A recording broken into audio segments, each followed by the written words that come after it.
Padova un operaio di 57 anni residente a Cona, l'infortunio fatale in un'azienda di Campagna Lupia su cui indaga la magistratura. Per la morte del 26enne Kevin Rizzo il giorno di Pasqua lungo la Triestina è stato iscritto nel registro degli indagati per il reato di omicidio stradale il conducente del furgone che avrebbe tagliato la strada travolgendo la moto del ragazzo. Ai nostri microfoni il racconto della mamma vicentina che ha salvato il figlio undicenne mentre si stava soffocando mangiando sushi. Ha usato la manovra di Heimlich imparata in spiaggia a Jesolo durante un corso per turisti. Doppio intervento della polizia all'ospedale di Mestre per ben 2 episodi di aggressività avvenuti all'interno della struttura, presi responsabili.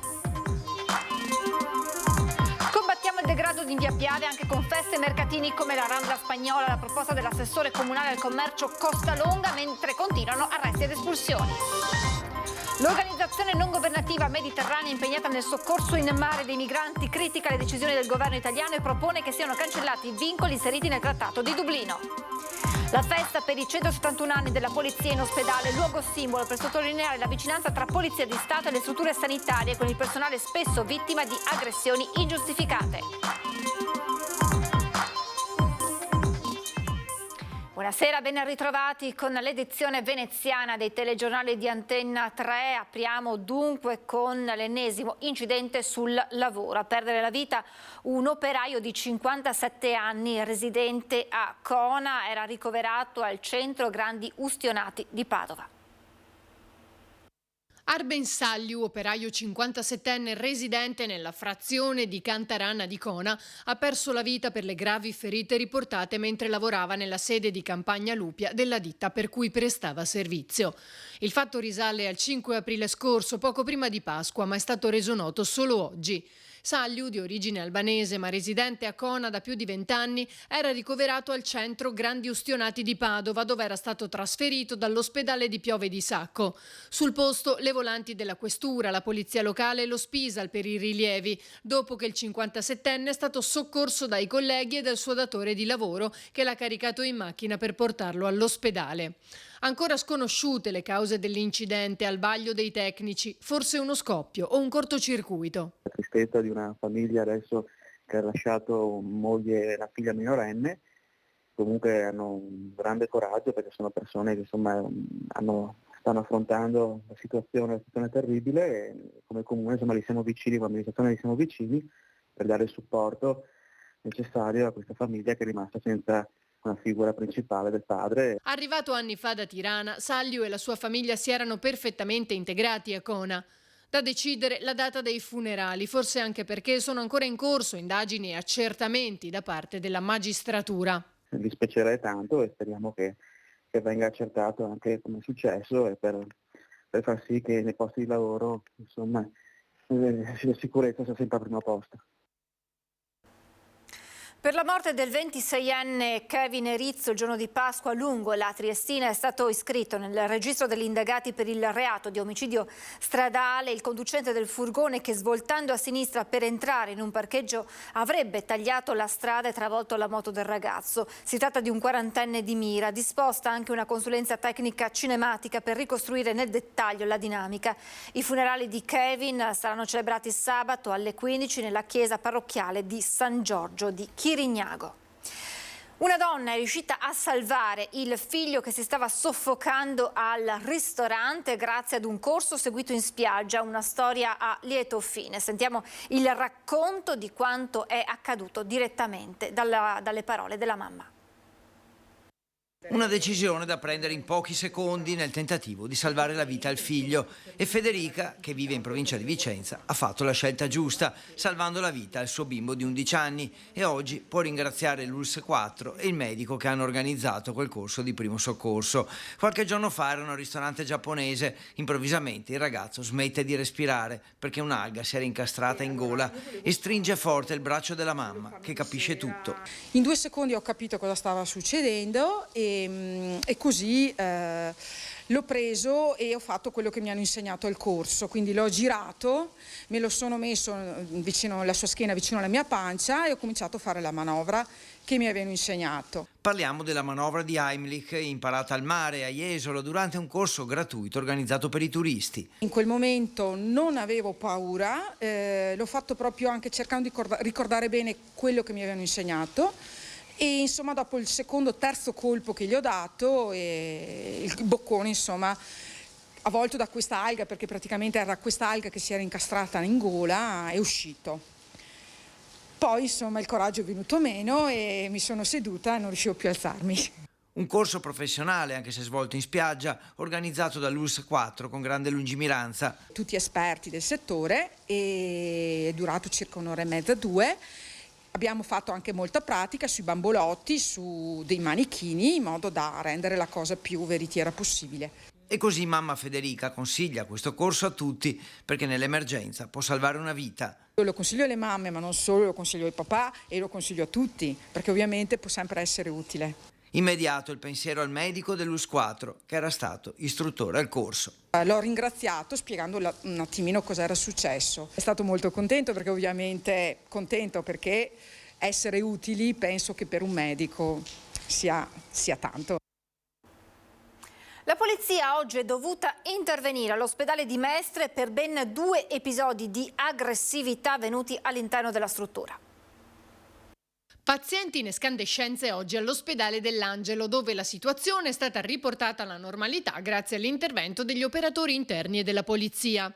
2 gli episodi che si sono verificati. Il primo ha visto protagonista un friulano in evidente stato di disagio accanirsi prima su alcune installazioni nel piazzale esterno dell'ospedale con atti vandalici nella hall del nosocomio, dove ha tentato di dare fuoco al suo giubbotto. È stato fermato dagli operatori interni e dagli agenti di polizia. L'uomo tra l'altro aveva rubato uno zainetto e un cellulare, restituiti poi al proprietario. Mentre si concludeva l'intervento della polizia, un giovane di origine medio-orientale nei pressi del pronto soccorso ha iniziato a stracciare i suoi documenti, imprecando contro gli automobilisti. Solo l'intervento della polizia l'ha calmato. Entrambi gli uomini sono stati presi in cura dal personale sanitario. Uno è stato ricoverato nel reparto di psichiatria, l'altro piantonato dalle forze dell'ordine in pronto soccorso.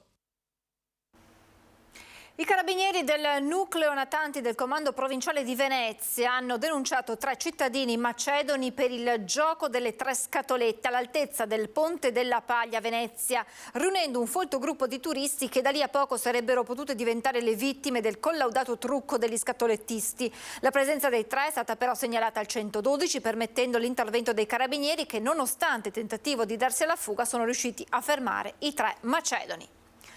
Combattiamo il degrado di via Piave anche con feste e mercatini come la Rambla Spagnola. La proposta è dell'assessore comunale al commercio.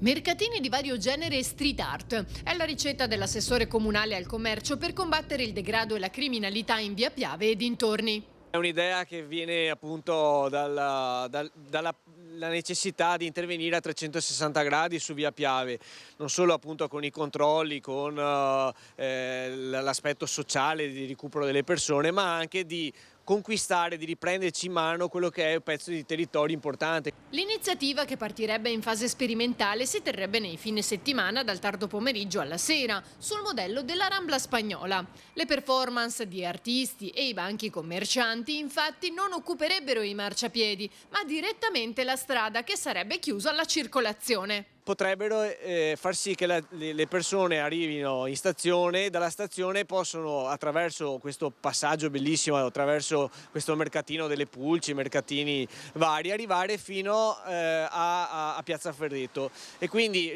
rivitalizzare tutta un'area che è difficile, portando i cittadini a riprendersi ciò che è suo. Questo però non significa che saranno diminuiti i controlli, anzi. Il lavoro interforze che viene fatto oggi sul territorio è ancora più costante, vediamo dei risultati, abbiamo dei presidi praticamente fissi sia da parte di tutte le forze dell'ordine, da parte dei carabinieri, della Polizia di Stato, della Polizia locale. Molto importanti è stato fatto il lavoro delle espulsioni che ha ripulito la zona, c'è ancora lavoro da fare e queste iniziative servono anche per poter recuperare il territorio da un punto di vista sociale e commerciale.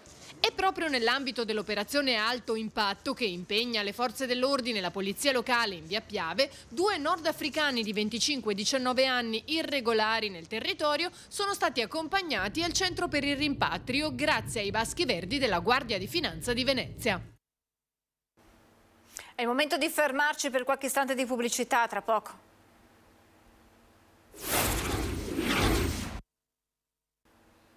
Rieccoci in diretta. L'organizzazione non governativa mediterranea, che ha l'unica nave di bandiera italiana impegnata nel soccorso in mare dei migranti, critica le decisioni del governo italiano e propone che siano cancellati i vincoli inseriti nel Trattato di Dublino.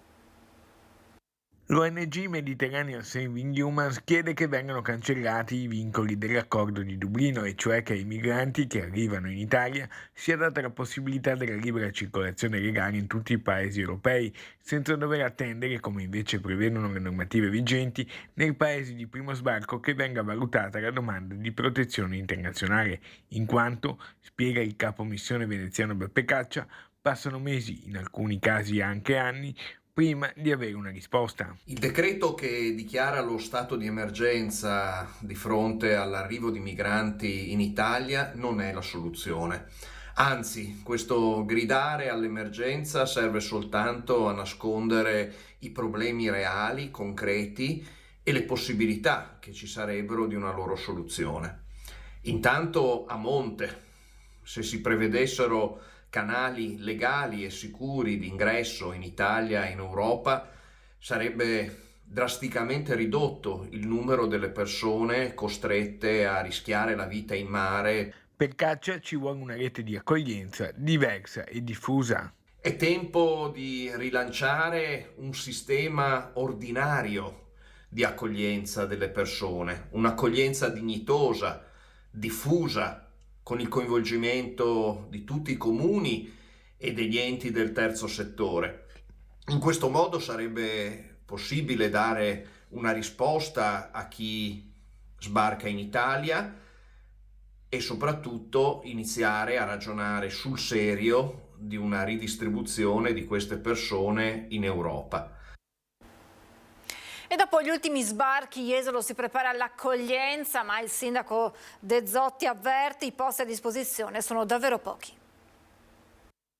Dopo gli ultimi nuovi sbarchi via mare, con l'arrivo in Italia di migliaia di profughi, Jesolo si prepara nuovamente ad aprire le porte dell'accoglienza, sebbene i posti a disposizione siano davvero pochi, annuncia il sindaco De Zotti. Da un punto di vista finanziario, quando c'è stata una richiesta, il comune di Jesolo, anche con le precedenti amministrazioni, ha sempre risposto positivamente. Anche qui lo faremo ovviamente nei limiti del bilancio, però ci sono dei limiti oggettivi, che è quelli della disponibilità di alloggi da parte dell'amministrazione. Al momento tuttavia non sarebbe ancora arrivata alcuna disposizione da parte della prefettura. Al di là che in questo momento non ci sono arrivate richieste particolari dal signor prefetto. Di seguito alla spiegazione del perché i posti dell'accoglienza a Jesolo risulterebbero risicati. Siamo arrivati circa 1 anno e mezzo fa a una scelta, tra l'altro approvata con una norma di legge del precedente Parlamento, che ha vincolato l'uso della Croce Rossa di Jesolo a finalità puramente istituzionali della Croce Rossa. Quindi da quel momento non ci sono state possibilità di ospitare se non una piccola aliquota di rifugiati ucraini che nei mesi scorsi sono arrivati sul nostro territorio.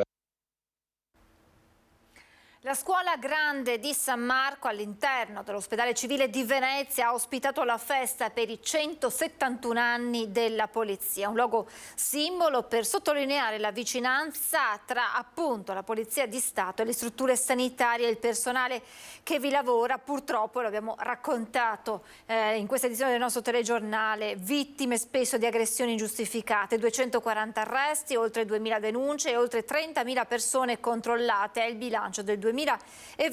Durante la cerimonia sono stati anche conferiti encomi solenni agli agenti che si sono distinti nelle indagini più complesse o nel salvataggio di vite umane. Con questa notizia termina la nostra edizione del telegiornale, vi lascio come sempre alle previsioni del tempo. Grazie per averci seguito e naturalmente buon proseguimento di serata.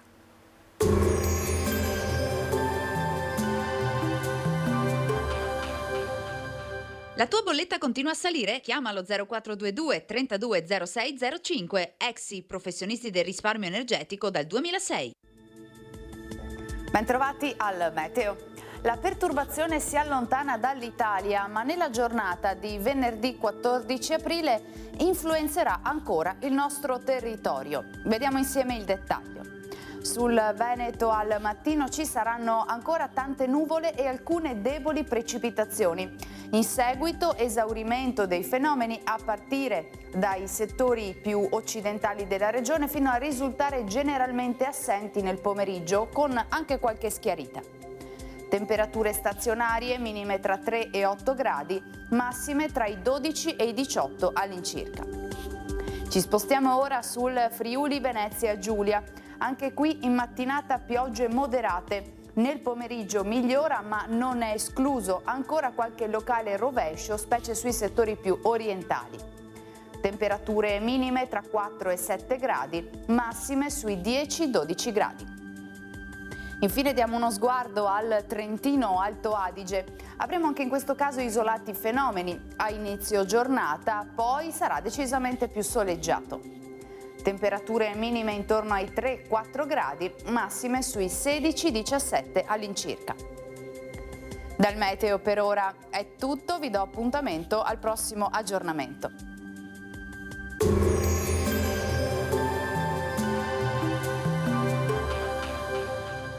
La tua bolletta continua a salire? Chiama lo 0422 32 06 05, Exi, professionisti del risparmio energetico dal 2006.